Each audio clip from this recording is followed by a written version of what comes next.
Diplômé en théologie en Algérie, il rédige ici des essais sur l'islam et le genre.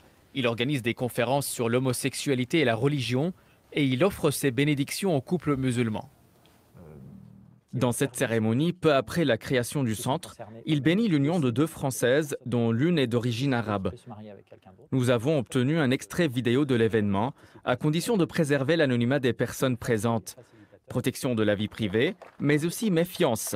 Une union homosexuelle est susceptible de provoquer haine, menaces ou agression. Aujourd'hui en France, on vit dans un état effectivement qui nous permet de nous marier, si c'est votre désir légalement, d'un point de vue administratif.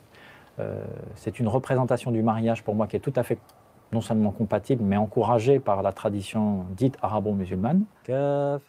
Chaque année, cet imam unit symboliquement une vingtaine de couples, dont un quart d'homosexuels.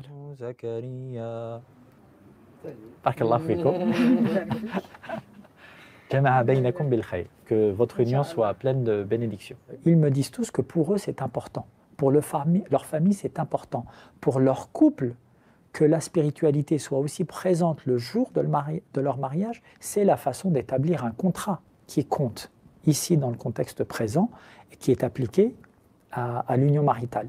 Mais nulle part il n'est stipulé que cette union doit absolument être édictée simplement entre un homme et une femme. Le lendemain, la ville de Marseille se prépare pour la Gay Pride. Nous rejoignons l'imam Mohamed Ludovic. Il est peu bavard aujourd'hui. En 2012, il a reçu des menaces sur les réseaux sociaux, après avoir participé à la fondation d'une mosquée inclusive à Paris. À Marseille, il se sent plus en sécurité, mais il faut être prudent. C'est pourquoi il garde toujours une certaine discrétion dans son engagement.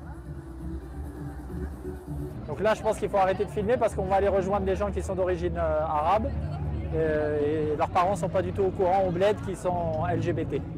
La plupart des pays arabes ont des lois qui criminalisent les couples du même sexe et l'expression des identités non hétérosexuelles. C'est pour fuir les persécutions dans leur pays d'origine que de nombreux homosexuels arabes cherchent à immigrer en France ou ailleurs. Mais même en France, rares sont ceux qui s'affichent ouvertement. Zach, qui vient d'Algérie, est une exception. Il espère qu'un jour son pays d'origine reconnaîtra les droits des homosexuels. L'Algérie, en ce moment, ils sont dans une très belle révolution.